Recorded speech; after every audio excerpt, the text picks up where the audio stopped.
मां का कटा हाथ लेकर के आईटीबीपी का जवान मांग रहा है उत्तर प्रदेश पुलिस से इंसाफ। लेकिन प्रश्न उठता है, क्या उत्तर प्रदेश कानपुर की पुलिस न्याय दिला पाएगी उस बेटे को?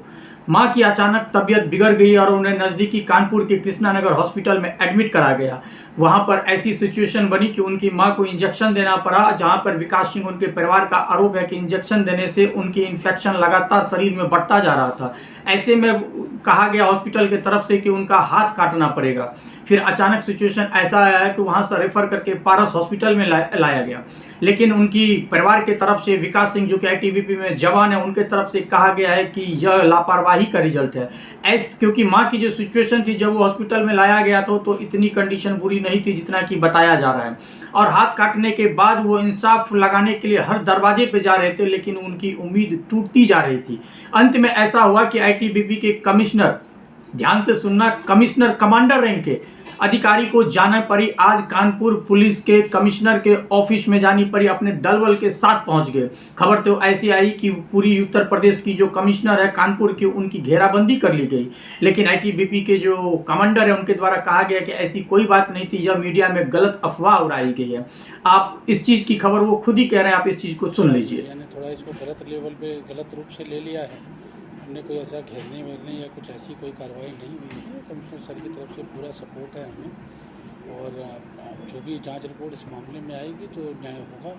सर के ऊपर हमें पूरा भरोसा है, बस इतना ही कहना चाहता हूँ। उन्होंने साफ कहा है कि यह कोई घेराबंदी नहीं थी, यह मीडिया के द्वारा दिया गया अफवाह था। लेकिन हाँ, उन्होंने कहा है कि हमने बाकायदा अपॉइंटमेंट लिया था, हमने अपॉइंटमेंट लेकर के कमिश्नर साहब से मिले हैं। तो वहीं पे कमिश्नर साहब भी उनके जवाब पे कह रहे हैं कि उनके 2 पॉइंट है जिस पर कि उन्हें आपत्ति थी, हम इस पर फिर से जांच करवाए जा रहे हैं। क्योंकि शुरुआती में जब सीएमओ के तरफ से रिजल्ट आया तो उस जो मतलब सामने बताया गया था वहाँ पे, तो उसमें उनको क्लीन चिट दे दी गई थी। उनको बताया, इसलिए वो नाराज थे कहीं ना कहीं विकास सिंह। उनका कहना था कि यह ऐसी आसानी से मतलब इतनी जल्दी आप रिजल्ट कैसे दे सकते हो कि क्या सही है क्या गलत है, जबकि हमें आज ऐसा सिचुएशन आया कि उस कटी हुई हाथ को लेकर के पुलिस कमिश्नर के दफ्तर तक लाया गया।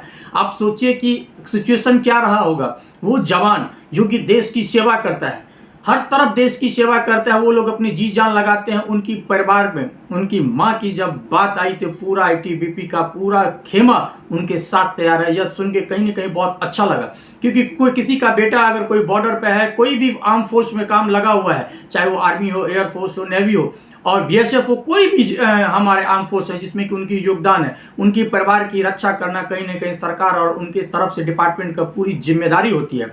लेकिन प्रश्न उठता है, उन्होंने तो अपनी जिम्मेदारी निभाई, क्या उत्तर प्रदेश पुलिस इस जिम्मेदारी को समझेगी? उस मां का दर्द, जिसका हाथ काट लिया गया, उसके बेटे का दर्द सोचिए। वो मां की कटी हाथ को लेकर के घूम रहे हैं, सोचिए उस बेटे के ऊपर क्या गुजर रहा होगा।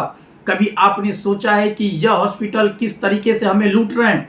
हर दिन आए दिन खबर आती है, कभी ये खबर आता है कि परिवार के सदस्य जा चुके हैं लेकिन उनकी बॉडी को हॉस्पिटल में रखा गया है। बिल बना दी जाती है इतनी लंबी चौड़ी कि आम इंसान कभी उस बिल को भुगतान नहीं कर पाएगा, कभी भुगतान नहीं कर पाएगा। और अगर भुगतान नहीं किया जाता है तो डेड बॉडी भी देने से इनकार कर देते हैं। जब यह खबर इस तरीके की मीडिया में कभी आती है तो सुन करके सच बता रहा हूँ कि दिमाग सन्न हो जाता है। क्या किसी की बॉडी पर भी इस तरीके की मजाक होनी चाहिए? यह मजाक ही है। हमारे लिए सीरियस हो सकता है जिसके घर में यह घटना घटी, लेकिन उनके लिए मजाक ही है। अगर मजाक ना होता तो इस तरीके के लूट नहीं मचाई जाती। यह हकीकत है। अगर देश के जवान को न्याय मानने के लिए दर दर की ठोकरें खाटना पड़ रहा है, उसके तरफ से कमांडर हाई ऑफिसर को कमिश्नर के दफ्तर तक पहुंचना पड़ रहा है, तो सोचिए हम आम इंसान कहां तक जाएंगे? हमारा कौन सुनेगा? हमारा कौन सुनेगा? जरा इस बात पे कभी आपने सोचा है कि हमारा सुनने वाला कौन है?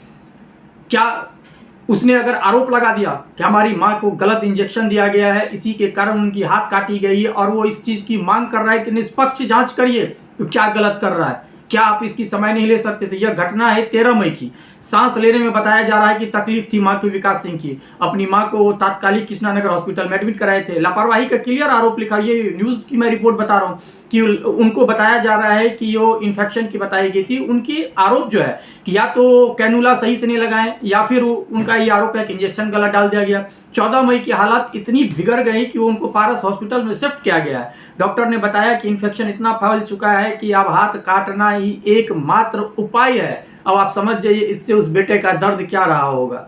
हमारे चेहरे पे की जो अभी स्माइल है ना, वो आपको लग रहा होगा कि हंसी की स्माइल है। हंसी की स्माइल नहीं है भाई साहब, लाचार बेबस की स्माइल है।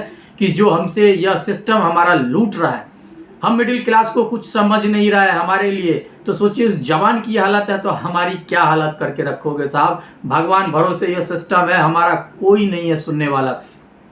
17 मई की सोचिए डॉक्टर की मजबूरी, उन माँ का दाहिना हाथ काट दिया गया। बेटे का आरोप है, आप देखिए कटा हुआ हाथ बॉक्स में रख करके वो सीधे पुलिस कमिश्नर के दफ्तर पे पहुंच चुका है। वहां पे सीएमओ के तरफ से जांच सौंप करके 3 डॉक्टर का पैनल बनाया गया था, जिसमें कहा गया उसको इस पे भरोसा ही नहीं हुआ, साफ कहा कि हमें इस पे भरोसा नहीं है। अब ये 2 पॉइंट पे है जिस पे फिर से जांच की जाएगी और आईटीबीपी के जो कमांडर है उनको पुलिस कमिश्नर कानपुर के द्वारा आश्वासन दिया गया है कि हम इसकी निष्पक्ष जांच करेंगे और आपको बताएंगे।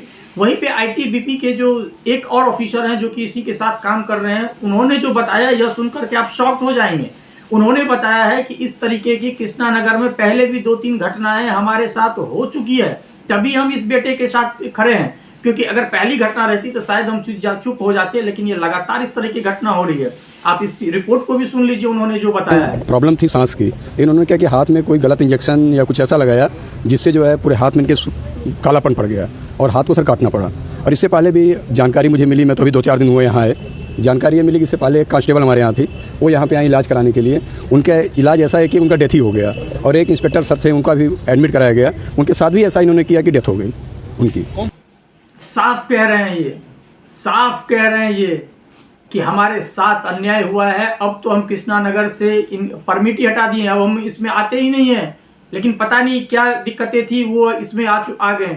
सोचिए भरोसा हट जाता है हॉस्पिटल से एक आईटीबीपी ऑफिसर रैंक के आदमी, उनके परिवार की, तो हम आम आदमी की क्या वही सरकारी हॉस्पिटल। मैं कहता हूं इस देश में ना जितनी भी प्राइवेट संस्था है उसको बंद करिए, सिर्फ सरकारी संस्था रहने दीजिए। और जितने भी नेता हैं, जितने भी ऑफिसर हैं, जितने भी हैं हाई रैंक के, सभी की शिक्षा से लेके स्वास्थ्य हर चीज सरकारी दफ्तर में ही होनी चाहिए, सरकारी डिपार्टमेंट, सरकारी ऑफिस, सरकारी स्कूल में ही होनी चाहिए। तभी जाकर के प्राइवेट वाले सुधरेंगे। लूट मचा रखी है हमारे देश में।